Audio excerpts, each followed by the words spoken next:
दोस्तों नमस्कार। नववर्ष की शुभकामनाओं के साथ आप सभी का मैं हमारे चैनल ज्योतिष राजीव में स्वागत करता हूं। आज हम बात करेंगे चंद्रदेव के बारे में। सूर्यदेव और शनिदेव के ऊपर मैं पहले वीडियो बना चुका हूं। जिस किसी ने भी ये वीडियो नहीं देखे हैं, आप इसका लिंक जो है वो डिस्क्रिप्शन बॉक्स से ले सकते हैं, वहाँ से देख सकते हैं। तो आज हम बात करेंगे चंद्रदेव के बारे में। दोस्तों, जितने भी ग्रह हम कुंडली में कंसीडर करते हैं, इनमें पृथ्वी से सबसे ज़्यादा नज़दीक चंद्रदेव हैं। चंद्रदेव पृथ्वी के सबसे करीब हैं। इनको ग्रहों में रानी कहा गया है। इनकी जो चाल है वह भी काफ़ी तेज़ है। ये लगभग 28 दिन में 360 डिग्री का पूरा ज़ोडिएक बेल्ट जो है वो पार कर लेते हैं, यानी कि एक राशि लगभग 2.25 दिन में पार कर लेते हैं। तो चाल इनकी काफ़ी तेज़ है। शायद यही वजह है कि इनको मन का कारक कहा गया है। जैसे मन की गति बड़ी तेज़ होती है, वैसे ही चंद्रदेव की गति भी जो है वो सबसे तेज़ है। इन ग्रहों में जो कुंडली में कंसीडर किए जाते हैं, इन ग्रहों में सबसे तेज़ है। चंद्रदेव को एक राशि का मालिक बनाया गया है, वह है कर्क राशि, कैंसर साइन। और 3 नक्षत्र, हस्त नक्षत्र, श्रवण नक्षत्र और रोहिणी नक्षत्र, ये 3 नक्षत्र का स्वामी इनको बनाया गया है। इनका जो अंक है वह 2 है, यानी कि 2 नंबर, 11 नंबर, 20 नंबर, जो भी नंबर 2 डिस्टिनी रखते हैं, यानी जिनकी डिस्टिनी 2 है, वो सभी नंबर चंद्रदेव के नंबर कहे जाते हैं, चंद्रदेव के नंबर माने जाते हैं। हाथ में जो इनकी स्थिति है वह यह है।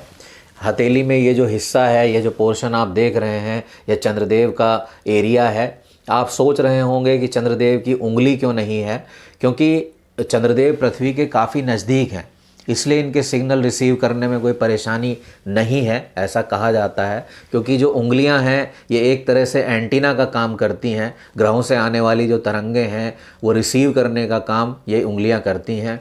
चंद्रदेव पृथ्वी के करीब हैं, इसलिए इनको कोई एंटीना नहीं चाहिए। शायद यही वजह है कि इनको कोई उंगली नहीं दी गई है, ऐसा कहा जाता है। इनका जो रंग है वो सफ़ेद है, इनकी धातु सिल्वर है, और इनका जो रत्न जिसको हम कुंडली में इनके प्रभाव को बढ़ाने के लिए उपयोग में लाते हैं वो मोती है। दोस्तों, इनका जो अगर हम अपनी पर्सनैलिटी में बात करें तो ये मन के कारक कहे गए हैं, यानी मन के स्वामी हैं। चंद्रदेव की प्लेसमेंट ही हमें यह बताती है कि हमारा मन कहाँ है। ये कुंडली में जहाँ बैठते हैं या देखा जाता है कि उस व्यक्ति का मन जो है वो उसी घर से रिलेटेड चीज़ों में, उसी राशि से रिलेटेड चीज़ों में रहता है।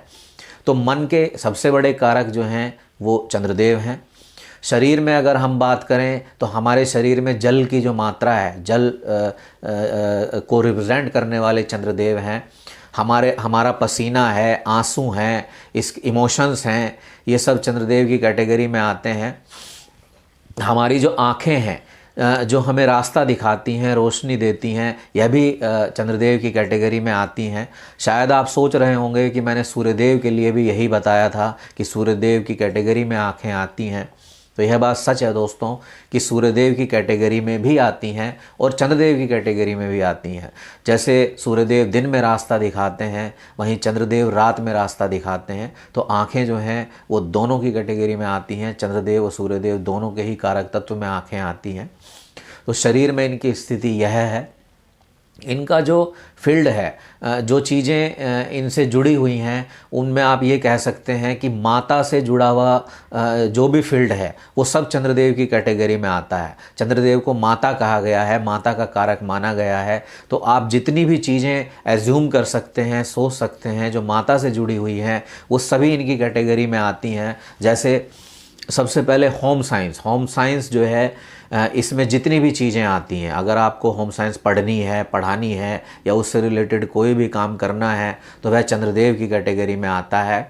इसके अलावा नर्सिंग का काम है, यह चंद्रदेव की कैटेगरी में आता है। कुकरी का काम, यानी कि जिसको हिंदी में पाक शास्त्र जिसको बोला जाता है, यानी कि खाना बनाने की जो कला है, वो इस कैटेगरी में आती है। होटल मैनेजमेंट का काम जो है वो इस कैटेगरी में आता है। आप कोई रेस्टोरेंट चला रहे हैं या रेस्टोरेंट खोलना चाहते हैं, यह काम चंद्रदेव की कैटेगरी में आता है। फार्मिंग का काम इनकी कैटेगरी में आता है। नेविगेशन का काम इनकी कैटेगरी में आता है।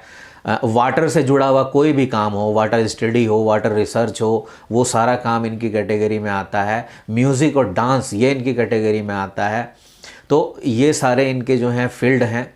अब अगर कुंडली में इनकी स्थिति अच्छी नहीं है तो उस केस में ये सारे काम प्रभावित होते हैं।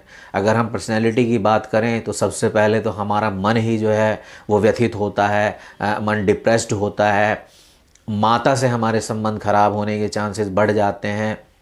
अगर हम चंद्रदेव की कैटेगरी से जुड़ा हुआ कोई भी काम करना चाहते हैं तो वह सही तरह नहीं हो पाता या वह काम बन नहीं पाता। जैसे आपको कोई रेस्टोरेंट खोलना है, रेस्टोरेंट चलाना है, वहाँ दिक्कतें आएंगी।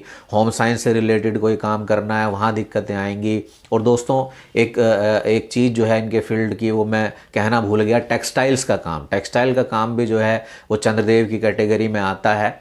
तो टेक्सटाइल का काम हो, होम साइंस का काम हो, कुकरी का काम हो, नेविगेशन का काम हो, फार्मिंग का काम हो, नर्सिंग का काम हो, वाटर से रिलेटेड कोई भी स्टडी या कोई भी काम हो, ये सारे काम जो हैं वो चंद्रदेव की कैटेगरी में आते हैं। तो ये सारे ही काम कहीं ना कहीं प्रभावित होंगे। आप अगर इनमें से कोई भी काम आप ले करके चल रहे हैं, पढ़ रहे हैं या जॉब कर रहे हैं इस फील्ड से रिलेटेड, या कोई व्यवसाय इस फील्ड से रिलेटेड कर रहे हैं या करना चाहते हैं, तो ये सारे ही काम कहीं ना कहीं प्रभावित होते हैं। अब दोस्तों बात वही आती है कि हम क्या कर सकते हैं। अगर चंद्रदेव की प्लेसमेंट कुंडली में अच्छी नहीं है तो हमें क्या करना चाहिए। तो सबसे पहली चीज़, जैसा आपने अभी देखा कि चंद्रदेव जो हैं वो माता से जुड़ी हुई सारी चीज़ें लेकर के चलते हैं। यानी माँ जो हैं वो बहुत ही स्ट्रॉन्ग रिप्रेजेंटेटिव हैं चंद्रदेव का धरती पर। तो हमें माँ का ध्यान रखना है। अपनी माँ के लिए हम जो कुछ भी कर सकते हैं, जो भी अच्छा कर सकते हैं, जितना ध्यान रख सकते हैं वो अपनी माँ के लिए करना है। अपनी माता से क्लोजनेस रखनी है, माँ की पूरी सेवा करनी है, पूरी देखभाल करनी है। इसके अलावा इनके जो खाने पीने की चीज़ें हैं उनमें सफ़ेद वस्तुएं जैसे चावल है, दूध है, खीर है, सफ़ेद मिठाइयाँ हैं, ये सब इनके खाने पीने की मुख्य वस्तुओं में आती हैं। तो ये आपको दान करनी है। और किसी ऐसी महिला को अगर आप दान करते हैं जो कि माँ समान है तो ये बहुत बेहतर है। लेकिन अगर ऐसी महिला कोई नहीं मिलती है तो आप किसी भी नीडी व्यक्ति को यह दान कर सकते हैं। तो यह दान करना है। और दोस्तों इनके मंत्र करने हैं, जो चंद्रदेव के बीज मंत्र हैं वो आपको करने हैं। बीज मंत्र में एक बार प्रोनाउंस कर देता हूँ। ओम श्राम श्रीम श्रोम सह चंद्रमसे नमः। ओम श्राम श्रीम श्रोम सह चंद्रमसे नमः। यह चंद्रदेव के बीज मंत्र हैं। यह आपको प्रतिदिन 108 बार करने हैं। और जब भी आप ये मंत्र शुरू करें सोमवार से शुरू करें।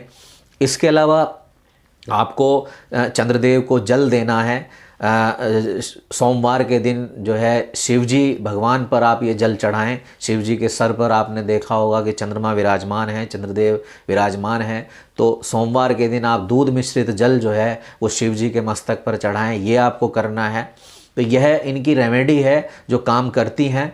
तो ये उपाय आपको करने चाहिए, यही मैं कहना चाहूँगा। तो दोस्तों चंद्रदेव के बारे में आज इतना ही। और अगला वीडियो हम मंगलदेव पर बनाएंगे, मंगलदेव पर आधारित होगा। जिस किसी ने भी सब्सक्राइब नहीं किया है वह सब्सक्राइब ज़रूर कर ले दोस्तों, और लाइक और शेयर ज़रूर करते रहें। धन्यवाद।